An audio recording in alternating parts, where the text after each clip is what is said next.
வணக்கம் நேயர்களே. பார்த்தேன், ரசித்தேன், படித்தேனுக்கு உங்களை அன்புடன் வரவேற்பது சுதா ஆழ்வான்.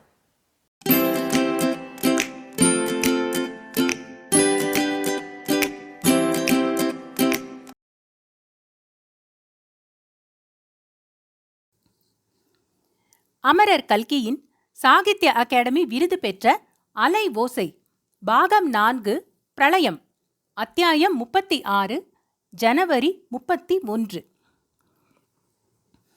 சீதாவின் துர்பாகியமானது அவளுடைய கடைசி மனோரதம் நிறைவேறுவதற்கும் குறுக்கிடவே செய்தது. அவர்கள் 2-3 நாளைக்கெல்லாம் பிரயாண வசதி செய்து கொண்டு டில்லிக்கு புறப்படுவது என்று தீர்மானித்திருந்தார்கள்.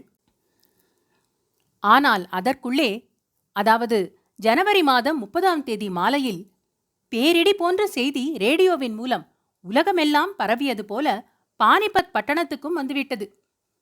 முதலில் யாருக்குமே அந்த செய்தியில் நம்பிக்கை பிறக்கவில்லை. உண்மைதானா உண்மைதானா என்று கேட்டுக்கொண்டே இருந்தார்கள். மகாத்மாவையாவது, மனிதனாக பிறந்த ஒருவன் சுடவாவது என்றார்கள். ரேடியோவில் நேரில் கேட்டவர்கள் கூட அதில் ஏதோ பெரிய சூழ்ச்சி இருக்கலாம் என்று சந்தேகித்தார்கள். பாகிஸ்தான் ரேடியோ டில்லி ரேடியோவைப் போல பாசாங்கு செய்து ஏமாற்றி அந்த பயங்கரமான செய்தியை விஷமத்துக்காக பரப்பியிருக்கிறது என்று எண்ணினார்கள்.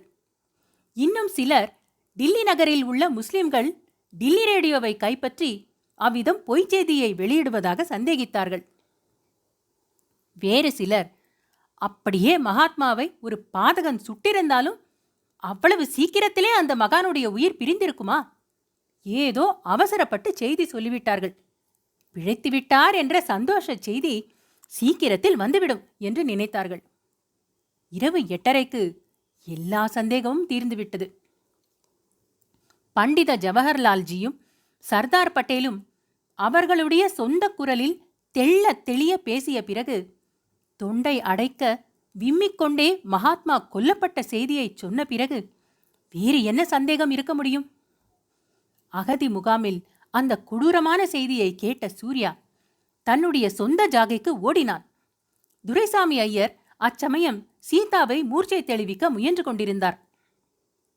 சுமார் 5:30 மணிக்கு சீதா வீல் என்று கத்திவிட்டு உணர்வை இழந்து விழுந்ததாக துரைசாமி ஐயர் சொன்னார். பிறகு சூர்யா ரேடியோ மூலம் வந்த கொடிய செய்தியை தெரிவித்தான். அதனால் அவர்கள் இருவருக்கும் ஏற்பட்ட மனவேதனை ஒரு புறம் இருக்க, சீதாவுக்கு அந்த செய்தியை தெரிவிப்பதா வேண்டாமா என்றும் யோசிக்க வேண்டியதாயிற்று. தெரிவித்தால் அதனால் அவளுடைய இருதயம் பாதிக்கப்படலாம். ஆனால் தெரிவிக்காமலே இருந்துவிட முடியுமா? வருங்காலத்தில் என்றென்றைக்கும் அவளுடைய மனம் வேதனைப்படாதா?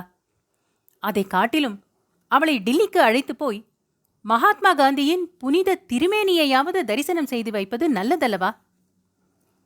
கொஞ்ச நேரத்துக்கெல்லாம் சீதாவுக்கு உணர்வு வந்தது. வழக்கத்தை காட்டிலும் அவளுடைய ஆயாசமும் பிரமிப்பும் அதிகமாயிருந்தன. தான் இனி அதிக காலம் பிழைத்திருக்க முடியாது என்றும், ஆகையால் காந்திஜியை தரிசிக்க உடனே டில்லிக்கு போக வேண்டும் என்றும் அவள் சமிக்ஞையினால் வற்புறுத்தி சொன்னாள். இதன் பேரில் மற்ற இருவரும் ஒரு முடிவுக்கு வந்தார்கள். காலையில் சூர்யா அவளை டில்லிக்கு அழைத்து கொண்டு போக வேண்டியதுதான்.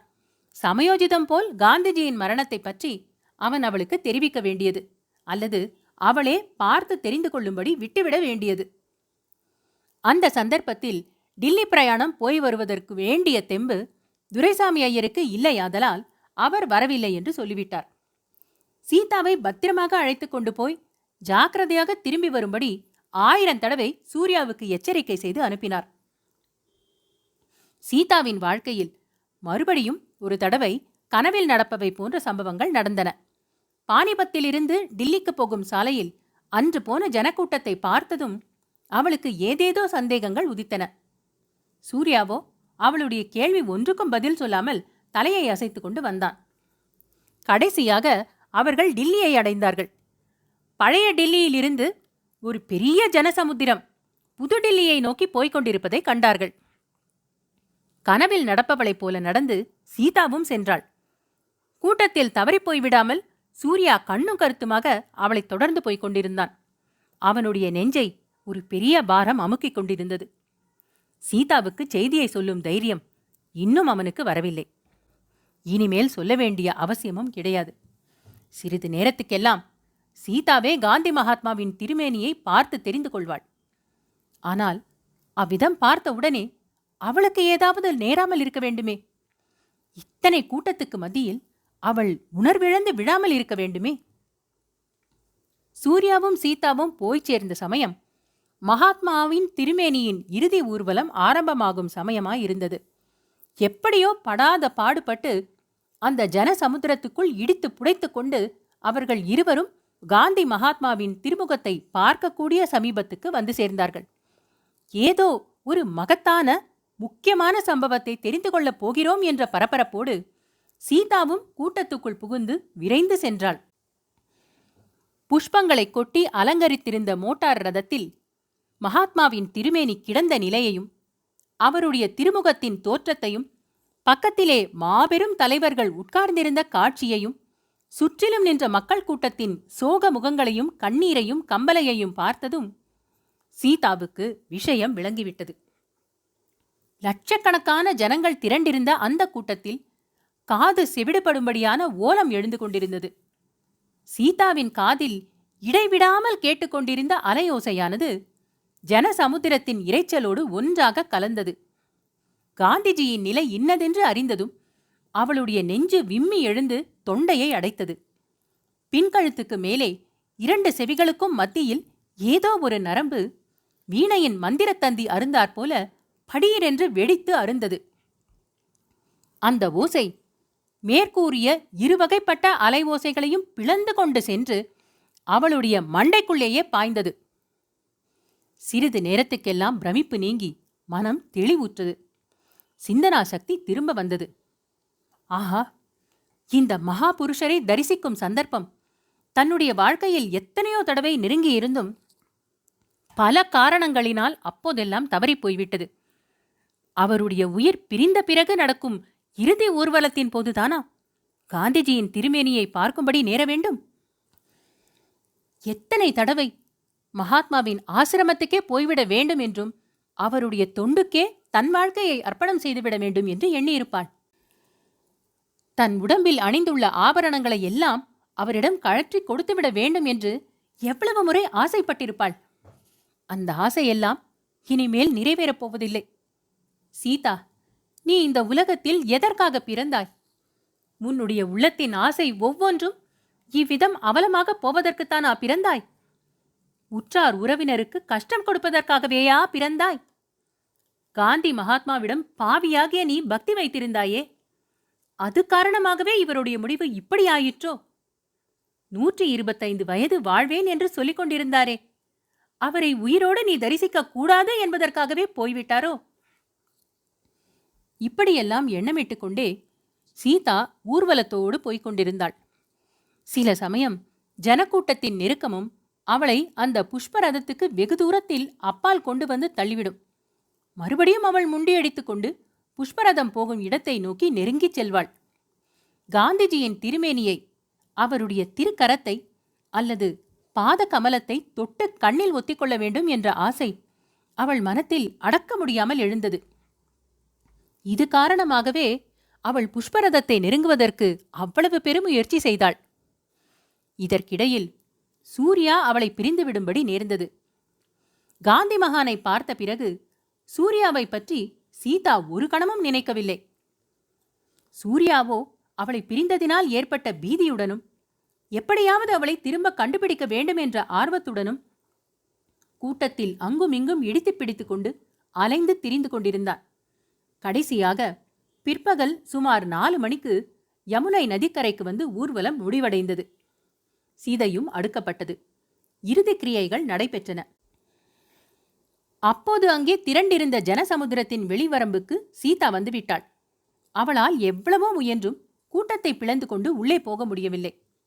சீதையில் நெருப்பு வைத்தாகிவிட்டது.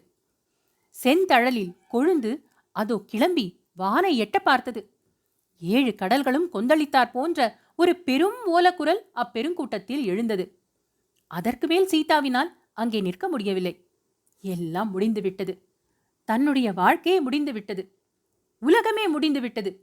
தன்னுடைய ஆசைகள், மனோரதங்கள் எல்லாம் எரிந்து பொசுங்கி பஸ்மீரமாகி பிடி சாம்பலாய் மாறிவிட்டன. இனி அங்கே நின்று கொண்டிருப்பதில் என்ன பயன்? சீதா திரும்பிச் சென்றாள். எங்கே செல்வது என்று தெரியாமல் கால் போன வழியே அவளும் போய்க் கொண்டிருந்தாள். அப்போதும் சூர்யாவின் ஞாபகம் அவளுக்கு வரவில்லை. வேறு எந்த ஞாபகமும் அவளுக்கு வரவில்லை. உலகத்துக்கு ஒளி தந்த ஜோதி மறைந்துவிட்டது. இனி என்றைக்கும் இந்த உலகத்தில் காரிருள் சூழ்ந்திருக்கும் என்ற ஒரே எண்ணம் அவள் மனத்தில் குடிக்கொண்டிருந்தது. வாழ்க்கையில் இத்தனை துன்பங்களை அனுபவித்த பிறகும் யாரிடம் அடைக்கலம் புகுந்து யாருக்கு தொண்டு செய்வதன் மூலம் தன்னுடைய வாழ்க்கையை பயனுள்ளதாக செய்யலாம் என்று இதய அந்தரங்கத்தில் அவள் நம்பிக்கொண்டிருந்தாளோ, அந்த மகான் போய்விட்டார் என்ற நினைவு ஒன்றே மேலோங்கி இருந்தது. இனிமேல் அவள் எங்கே போனால் என்ன, என்ன செய்தால் என்ன? வருகிற யமன் வந்தே தீருவான். வரட்டும், அதை பற்றி என்ன கவலை? யாரை பற்றித்தான் கவலைப்பட வேண்டும்? குழந்தை வசந்தி. ஆம், அவளை பற்றி என்ன? அவள் உயிரோடு இருக்கிறாளா? இருந்தால் அவளை யார் காப்பாற்றுவார்கள்? ஏன், கடவுள் காப்பாற்றுகிறார். கடவுள் கடவுள் என்று ஒருவர் இருந்தால் உலகத்தில் இத்தனை கொடுமைகளையும் துன்பங்களையும் ஏன் பார்த்து கொண்டிருக்கிறார்? பார்த்து கொண்டிருப்பவர் கடவுளாவாரா? அவரை கருணை கடல் என்று சொல்ல முடியுமா? ஆனால் காந்திஜி அத்தகைய கருணை கடலான கடவுளை பற்றி ஓயாது சொல்லிக் கொண்டிருந்தது ஏன்? அந்த மகானுடைய நம்பிக்கைக்கு ஆதாரம் இல்லாமலாயிருக்கும்? இப்படி எண்ணிக்கொண்டே நடந்து நடந்து நடந்து சீதா போய்க் கொண்டிருந்தாள். எங்கே போகிறோம் என்று தெரியாமல் நடந்து போய்க் கொண்டிருந்தாள். கடைசியாக ஒரு இடத்துக்கு வந்ததும் கால் ரொம்ப வலிக்கிறதென்று தெரிந்தது. உடம்பு தள்ளாடிற்று. காலையிலிருந்து உணவு இல்லை அல்லவா? ஒரு பங்களாவின் வெளிமதில் சுவரை பிடித்துக்கொண்டு நின்றாள். வீட்டுக்குள்ளே இருந்து கீதம் ஒன்று கேட்டது. வானொலியின் மூலம் வந்த கீதம். உள்ளத்தை உருக்கி கண்ணீர் வருவிக்கும் கீதம். உடலையும் உயிரையும் நெகிழச் செய்யும் கீதம். ஹரி, தும் ஹரோ ஜனகி பீரு. ஹரி, மக்களின் துன்பத்தை போக்குவாயாக. ஆஹா, இது என்ன? நமக்கு காது கேட்கிறதே, பாட்டு கேட்க முடிகிறதே, அமுத வெள்ளத்தைப் போல காதில் பாய்கிறதே. இத்தனை நாள் கேட்ட அலையோசை எங்கே போயிற்று? அந்த இடைவிடாத பயங்கர சத்தம் எப்படி மறைந்தது? காந்தியடிகளே, கருணாநிதியே, தங்களுடைய மரணத்திலே எனக்கு வாழ்வு அளித்தீர்களோ? காந்தி மகானுக்கு மிகவும் பிரியமான அந்த மீரா கீதத்தை அவருடைய திருமேனி எரிந்து கொண்டிருந்த சமயத்தில் வானொலி நிலையத்தார் ஒலிபரப்பினார்கள். பாட்டு மேலும் சீதாவின் காதில் கேட்டது. ஹரி, மக்களின் துன்பத்தை நீ போக்குவாயாக. நீ முன்னம் திரௌபதியின் ஆடையை வளர்த்து அவள் மானத்தை காக்கவில்லையா? பாலன் பிரகலாதனுக்கு கருணை புரிந்து காப்பாற்றவில்லையா? கிழவனாகிய கஜராஜனுடைய மரண பயத்தை போக்கி அருள் புரியவில்லையா? துன்பம் எங்கெங்கே இருக்கிறதோ அங்கே எல்லாம் எழுந்தருளியிருப்பவன் அல்லவா நீ? ஹரி, மக்களின் துன்பத்தை போக்குவாயாக. பாட்டை கேட்டுக்கொண்டு சீதா மெய்மறந்து நின்றாள். பாட்டு நின்றது. நாலா பக்கமும் மோட்டார் ஹாரன்கள் அலறும் ஓசை கேட்டது. மற்றும் பல சத்தங்கள் கேட்டன. சுற்றுமுற்றும் பார்த்தாள். நன்றாக இருட்டிவிட்டது. பனி கொட்டி கொண்டிருந்தது.